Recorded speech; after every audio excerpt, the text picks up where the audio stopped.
Olá, boa noite a todos. Nós estamos começando aqui uma transmissão, uma live. São 19 horas e 3 minutos. Nós havíamos programado para 19 horas e 1 minuto. Estamos atrasados 2 minutinhos. Mas enquanto o Facebook aqui não convida mais pessoas aqui, a gente aguarda aqui a presença do Dr. Wilson, que vai estar falando aqui no perfil sobre Covid, né, sobre a pandemia, sobre aquilo que interessa a todos nós. Né?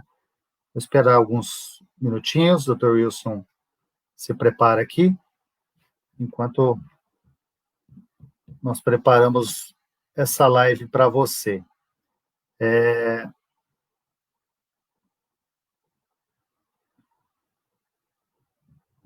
Espero que o áudio esteja chegando bem aí para você.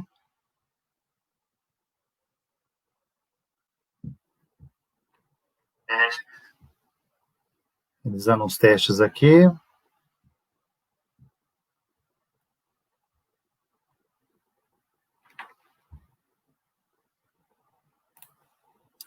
Dr. Wilson, seja muito bem-vindo a essa mais uma live, né, por ter atendido, agradecer por atender o nosso convite, de a gente bater um papinho aqui nessa noite do dia 10, terça-feira, e vamos falar um pouquinho de pandemia, né, sobre Covid e tudo mais. Seja bem-vindo novamente. Boa noite, Adriano. Eu que agradeço o convite de poder estar aí colaborando com você e com os colegas aí de ACES. Muito bem. Vamos para a pergunta que todo mundo tem se feito, Dr. Wilson, que a gente vê na TV, que a gente vê nas redes sociais. A pergunta-chave é: a pandemia acabou? Não, a pandemia não acabou.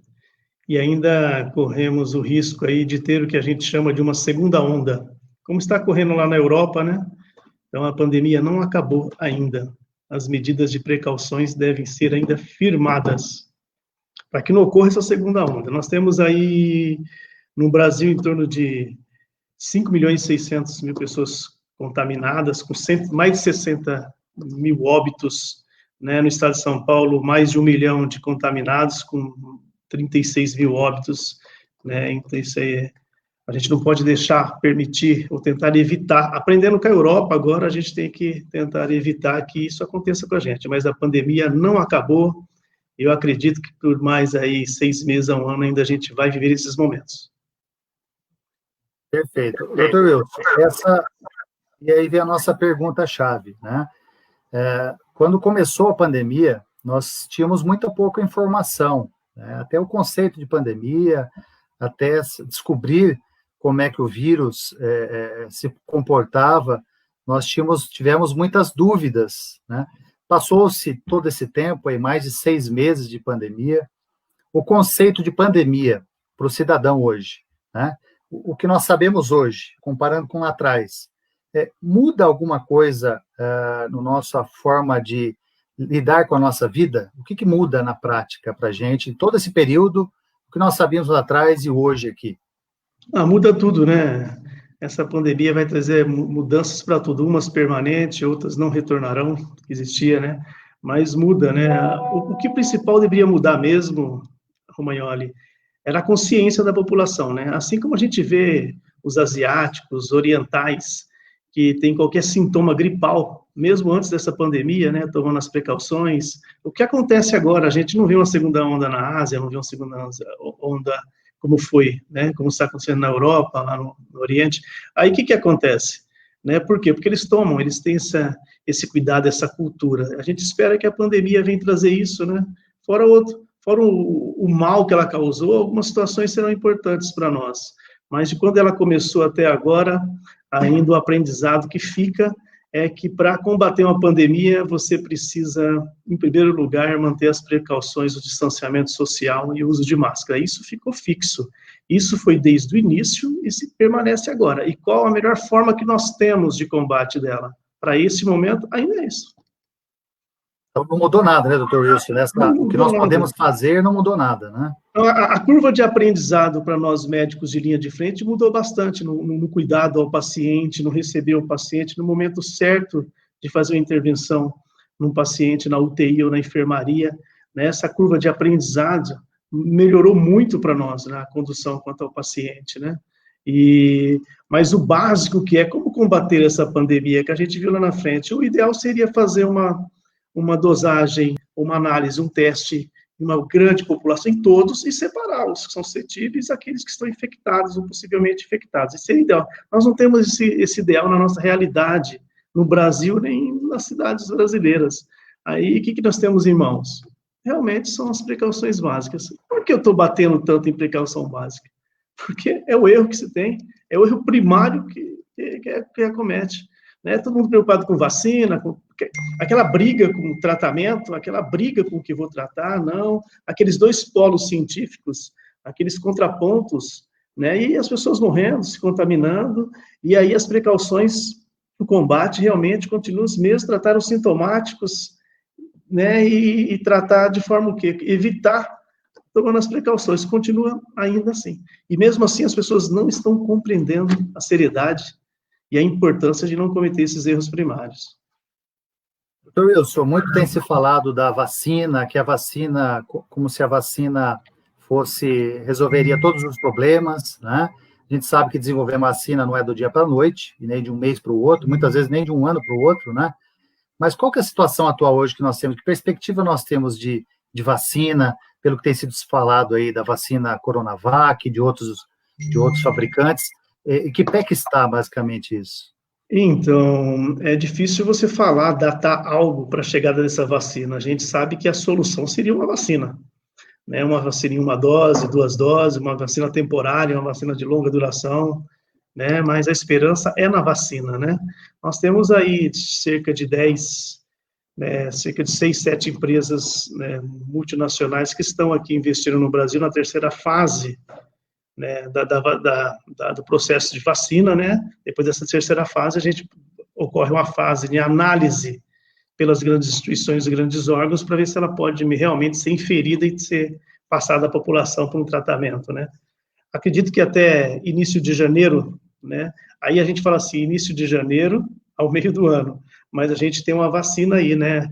Ontem, eu acho que antes de ontem, a Pfizer, né, que está aqui no Brasil, né, já mostrou que a vacina dela, que está trabalhando, que é um trabalho na parte genética, algo novo para todos os tipos de vacina, né, a gente não tinha esse conhecimento, não tinha essa vacina ainda, né, a Pfizer aí acabou de notificar com uma eficácia de 90%, né, então a gente esperava aqui os órgãos brasileiros para validar, né, a liberação, esperava aí o mínimo de 70%, e ela acabou de mostrar aí, agora vai ser avaliado realmente se tem essa eficácia, a segurança já foi mostrado que ela tem.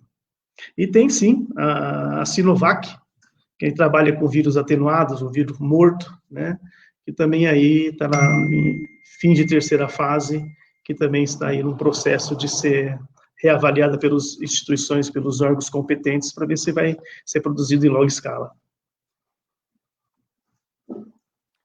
Perfeito. Doutor Wilson, nós falamos então aquilo que nós vimos lá no começo da pandemia, que eram as dúvidas, a dificuldade que os próprios médicos tinham para lidar com a doença, e hoje conseguiram já achar novas alternativas, nova forma de trabalho, e também essa perspectiva de uma vacina no futuro, né? A gente não sabe quanto tempo daqui para frente, porque até chegar no posto de saúde tem um longo caminho, né? Pode ser até chegar para a gente, realmente, para a população, tem todo um tempo para isso. No meio do caminho, nós temos um plano São Paulo de retomada consciente aqui no estado de São Paulo, que é organizado pelo governador, pela Secretaria de Estado de Saúde, né? O doutor Jean Gorenstein, que é o secretário de Saúde do estado de São Paulo, do qual conversei há 30 dias atrás com ele por telefone, né? Falamos um pouquinho sobre essa pandemia, inclusive. E o plano São Paulo de retomada é esse intervalo de tempo entre aquele começo e até a fase verde, ou a fase azul, né? Quando a gente chegar a este momento. Por enquanto, estamos na fase amarela, né? Como é que o senhor vê isso, a fase amarela, nesse contexto do cidadão, do cuidado, dessa angústia de esperar que parece que acabou com a pandemia, as pessoas têm essa noção, ou de que também nós estamos voltando para trás no tempo? Como que o senhor acha tudo isso? Na verdade, nós estamos aqui, nossa região aqui, nós estamos na fase amarela, correto? Para você estar na fase amarela, primeiro para você passar de fase em fase, nós temos a fase vermelha, laranja, amarela, a verde e a azul. Para a gente passar de fase para fase, entra um cálculo estatístico, vai ver a taxa de ocupação de UTIs, o número de contaminados, se isso subiu, se o número de óbitos para cada 100 mil habitantes. Então, existe um cálculo para você passar de fases, né? Nós estamos na amarela, mas a impressão que eu tenho, em termos de faixas, é que a população parece estar vivendo a fase azul, está tudo, né? Isso e independente das fases, né, das 5 fases, tem que entender que nenhuma das fases deixa lá a não obrigação, ou seja, você passa de fase, não existe fase para você deixar de usar máscara, lavar as mãos, manter o distanciamento social, ter a consciência, né? Então, não existe fase para isso. Quando nós chegarmos na fase azul, que é a última fase, é uma fase que serão abertos quase todos os setores, desde que protocolados, mas ainda mantendo as precauções básicas, né? Então, a nossa fase aqui, eu tenho visto aí que o que acontece? Houve esse relaxamento, houve essa flexibilidade para retornar, nós chegamos até próximo aí, chegar à fase verde, agora retornamos para a amarela, né? E quem determina estar numa fase de passagem lá para cá? O indivíduo, é individual, entendendo? É a contaminação, é a transmissibilidade. Isso fez com que a população já estava um pouquinho saturada de estar em casa, né? Aí você faz essa flexibilização, né? Abre alguns comércios, libera algumas situações, e eles voltam, mas voltam assim, acha que se abriu um comércio, abriu para que você, eu vou falar comércio, mas é no geral, tá? Abriu qualquer porta aí, acha que você não deve mais, abriu-se o escudo, agora tem um escudo de proteção nas portas. Não, as pessoas estão saindo, né?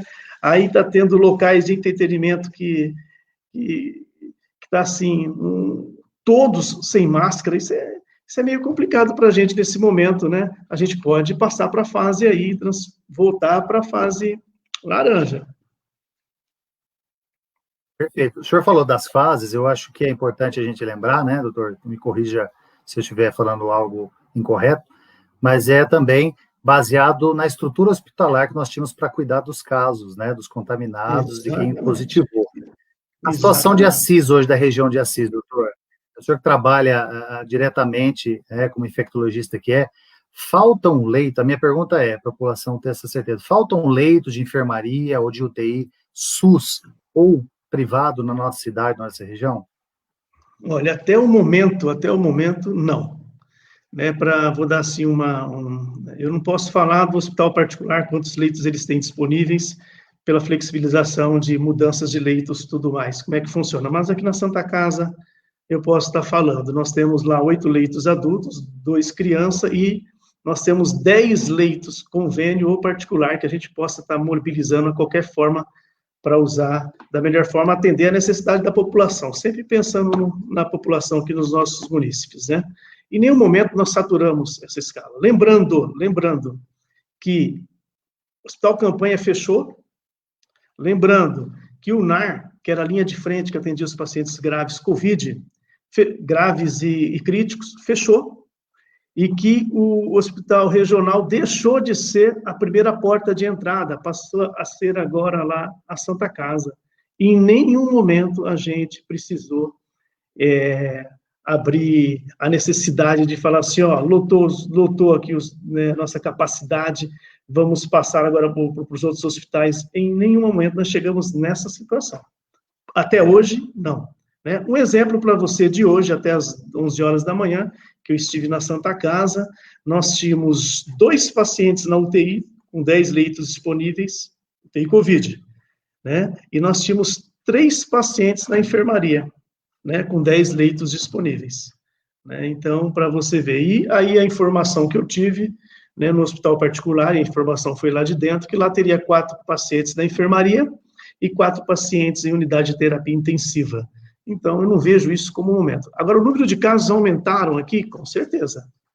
Aumentou o número de casos, porque aumentou o fluxo, aumentou a aglomeração, aumentou o desafio de não tomar as precauções.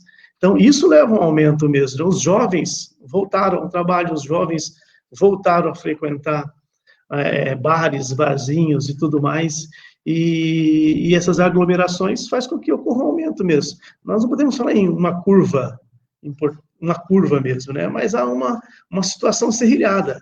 A gente veio há 15 dias atrás aí, né, com a nossa capacidade ali de 7, 8 pacientes, mas como a equipe dos 2 infectologistas, graças a Deus, está tendo um bom serviço, a gente está tendo uma boa rotatividade, conseguindo pôr esse paciente de novo ao retorno das suas atividades com qualidade e num tempo hábil, né? Isso tem sido muito importante para nós. Mas mesmo assim a gente tem que tomar o cuidado das precauções aí. Bato novamente na tecla. Vou bater a cada assunto que você perguntar, eu vou abater isso, porque é isso que está faltando aqui no município.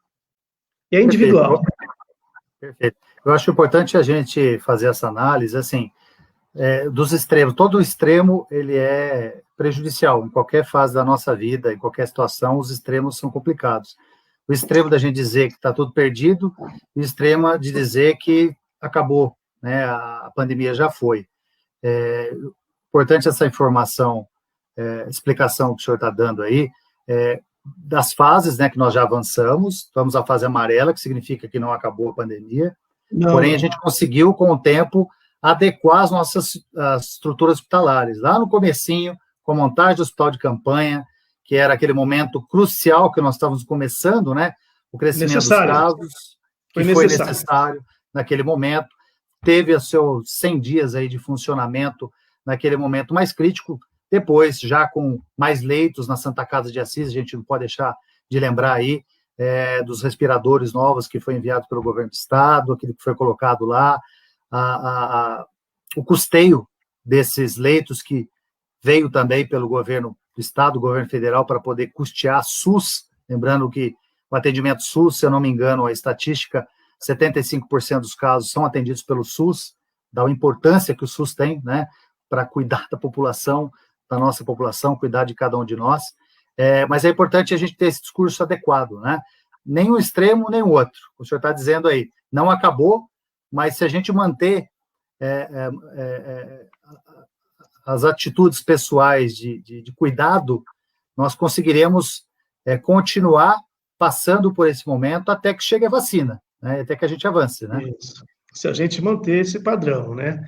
A fase amarela é um controle maior da liberação, não é a liberação total, é um controle da liberação, né? Isso é importante que a população leia isso, saiba disso, né? Na verdade, a gente tem assim, Adriano, uma coisa que eu acho um ponto-chave, né? É uma distância muito grande entre a informação e a formação. Entre a informação e formação existe um abismo, onde tem a desinformação, né? E aqueles que ficam procurando notícias, né, que pegam um ponto ali e fica tornando ele relevante sem necessidade, né? Por isso que o médico de linha de frente mesmo, ele tem mais a preocupação dele é o paciente do dia a dia, porque a preocupação dele é como eu vou tratar, como eu vou resgatar, como eu vou colocar ele de novo. Não fica procurando, vamos procurar, né, fazer desinformação, isso que é complicado. Deixa a formação para quem sabe e deixa de ficar pegando aí situações e transformando aí essas desinformações aí. Isso é complicado, a pessoa que fica captando informação, né? Enquanto eles brigam pela vacina, a gente está atento, nós de formação estamos atentos a poder em qualquer momento explicar, passar e falar, poder chegar aqui e falar assim, eu vou tomar, por isso que eu estou propondo para você. Ou eu não vou tomar, não é um conselho que você toma.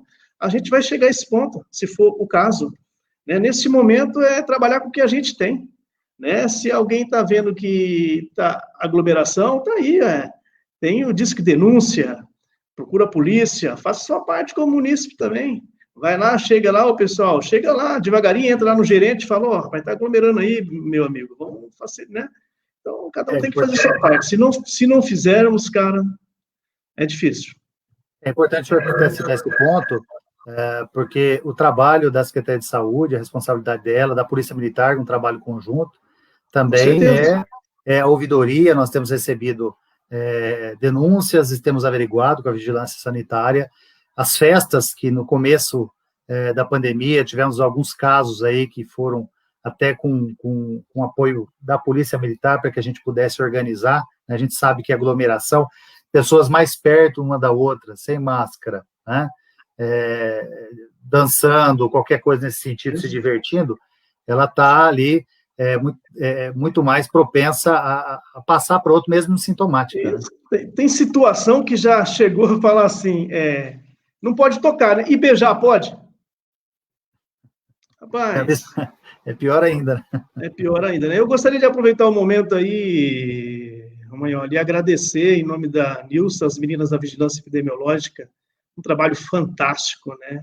Um trabalho árduo, né? Sempre preocupadas, né? São pessoas que ficam aí, né? Nos bastidores, né? Na verdade, mas tem um trabalho super importante, tem uma ligação, um respeito com a gente, né? A Polícia Militar, né? Os colegas da Secretaria de Saúde, os médicos das UBS e SF, estou falando no meu caso aqui, né, a UPA, olha, graças ao bom Deus, todos os locais que eu entrei, que eu solicitei, que eu pedi, né, que eu pude chegar, eu fui muito bem recebido, eu agradeço a todos, tem uma equipe enorme de saúde trabalhando por trás de tudo isso, para uma CIS melhor, isso é importante, né, então eu devo agradecimento a todas essas pessoas, nunca, né, as meninas da Cross, as meninas da regulação, né, as enfermeiras que têm apoiado tudo aí, né, eu agradeço a todos.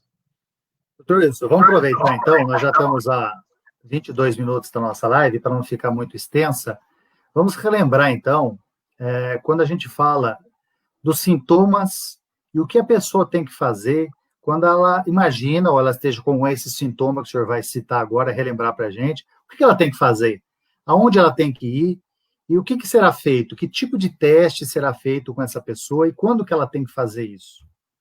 Então, os testes clássicos falta de ar, febre, cansaço e tosse. Esses são os clássicos, né? Mas qualquer sintoma gripal ou de resfriado, de repente uma diarreia sem uma justificativa, uma coriza, uma cefaleia, perda de gosto, perda de cheiro, né? Qualquer situação dessa que o paciente tenha, lembrando bem, aquele indivíduo que tem uma doença crônica respiratória, não acredite que ela esteja exacerbada agora, acredite sim que pode ter exacerbado pelo Covid, né? E corra atrás. Então, os pacientes que sentirem qualquer sintoma, qualquer sinal, sintoma de resfriado, mialgia, dor no corpo, que seja, qualquer sintoma, ele deve procurar a unidade de saúde mais próxima da sua residência, seja o SF, seja o UBS, e procurar passar por uma avaliação médica.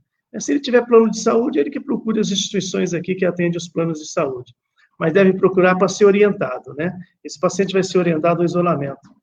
Isso é importante, isolar essas pessoas que são potencialmente contagiantes, né? Para evitar o risco grande de transmissibilidade. Está aí na nossa rede pública, está disponível aí o teste do cotonete, o RT-PCR, que deve ser feito do 3º ao 7º dia. Por isso a importância, no despertar do primeiro sintoma, procurar a unidade e se informar, eles vão agendar, e caso chegue uma unidade ou chegue uma instituição, eles não queiram agendar, nos procure, nós na Secretaria da Saúde, nós vamos ver o que está ocorrendo, que é uma obrigatoriedade de todos fazerem esse teste. Esse teste está disponível para a gente possa fazer, do 3º ao 7º dia.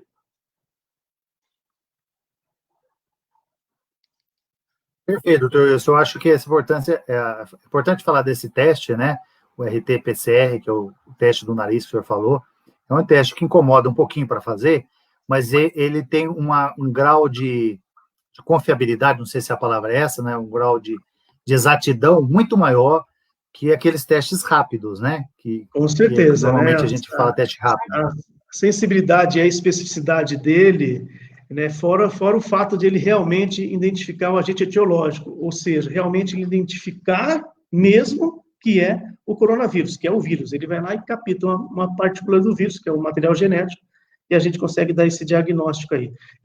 O que a gente solicita é que, quando uma pessoa faz o teste do cotonete, que é o PCR para coronavírus, né, que ele não fique, enquanto não sai o resultado, ele não fique fazendo os testes rápidos, né? Só faça o teste rápido, só faça o teste rápido e o teste do cotonete orientado por um profissional da saúde, orientado por um médico, porque a interpretação é importante, não só a interpretação do exame, quanto as orientações que você deve fazer. O que tem ocorrido é todo mundo querendo fazer o teste, fazer novamente. Vai fazer o teste, quando a pessoa vai fazer o teste, você pergunta, por que você quer fazer o teste? Ah, porque eu não me protegi, fiz uma aglomeração, não usei máscara. Pô, se preocupe que não cometer esses erros, né? E não ficar fazendo exames aleatoriamente e não sabendo interpretar, né? E cria assim, posso dizer, uma complicação, né? Porque no trabalho onde está, na região onde está, é muito difícil. E os testes são muito difíceis. E está disponível aí, as unidades estão aí com médicos, com funcionários da área da saúde para atender e saber orientar. É só procurar. Perfeito, doutor Wilson. Nós já estamos aqui há 27 minutos conversando e acho que o papo está indo bem direto ao assunto, direto aos pontos que mais afligem as pessoas, pelo menos o que chega a mim de dúvida das pessoas. Só queria reforçar um ponto que eu vi hoje no Facebook, numa rede social, que era um fake news, né? Falando que, se eu não me lembro bem, o Covid não é um vírus, é uma bactéria que descobriram agora e estão escondendo, porque tem que fazer não sei o quê, não sei o quê. É importante que a população, acho que até pelo fato de querer dar um furo de reportagem ou tentar trazer uma informação, compartilhe ainda, mesmo depois de 6 meses, compartilhe informações sem nenhuma fonte confiável, né? É importante isso, né, doutor? Que a gente não confunda as pessoas mais. Você falou da informação e da formação, né? Isso. Porque senão, né? É isso que eu acabei de falar, a pessoa confunde a informação com formação, e tem esses que chegam aí que, eu não sei, os lunáticos, né, falar que, na situação que nós estamos, falar que é uma bactéria, a gente nem sabe o que está falando às vezes, né, e isso, infelizmente, você atinge uma parcela da população que, lamentavelmente, coitados, são desconhecidos e acabam na credibilidade disso. Isso causa um transtorno tão grande, né, são os maus formadores de opinião. Esses são os mal formadores de opinião. São esses que atravancam o trabalho de quem está na área de frente, linha de frente, e quer colaborar. Lamentavelmente, a gente tem essas situações. Eu tenho, assim, me posto à disposição de todos. Eu não neguei atenção a ninguém até agora. E continuo à disposição. Acho que é minha obrigação nesse momento. E se alguém quiser informação, é só ligar.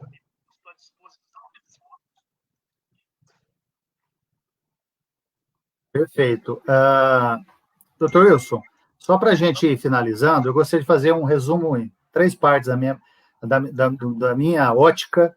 Gostaria que o senhor analisasse o que eu vou falar e deixasse o seu recado final para todo mundo. Neste momento, nós estamos aí na fase amarela, numa fase que nós temos estrutura de atendimento, né? Mas também isso não significa que, por termos estrutura, vamos fazer da nossa vida... tem problema, se eu ficar doente, o hospital tem onde me tratar. Tem, né? Mas o resultado disso, nós não podemos ter certeza se a pessoa sai curada ou não. Né? Ninguém pode ter essa certeza, aliás, para nenhuma doença, nada assim. Mas eu faço um resumo assim, a pandemia não acabou, nós vimos que nós avançamos no atendimento dos cuidados, queria destacar aqui o papel fundamental da Santa Casa de Assis, né, no atendimento SUS, né? Nós tivemos no começo também do Hospital Regional de Assis, depois passado para a Santa Casa de Assis, que faz todo esse atendimento, quantas vidas estão sendo salvas, mas também temos perdido vidas, porque, infelizmente, a doença, ela agride bastante, mas gostaria que o senhor fizesse, nesse contexto da gente ter estrutura e da agressividade dessa doença, da dificuldade que se tem de ter 100% de cura das pessoas que adoecem, né, e precisam ser internadas, o que o senhor deixaria para ficar gravado no coração novamente das pessoas e que elas reativassem esse estado de alerta. Não como estado de alerta no sentido de pânico, de de tudo está perdido, mas de alerta, né? O que o senhor poderia deixar de recado final para nós?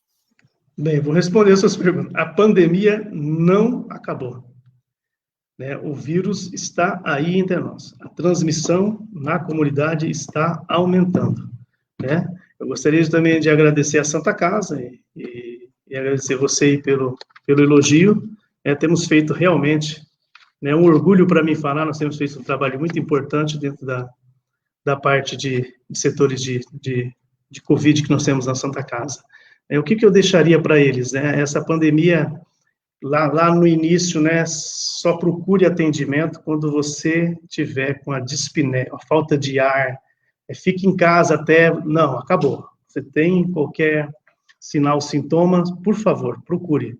Nós temos o teste do cotonete, que é o PCR, para oferecer para você. Fazer um diagnóstico e poder separar esses indivíduos que estão sintomáticos dos que não estão.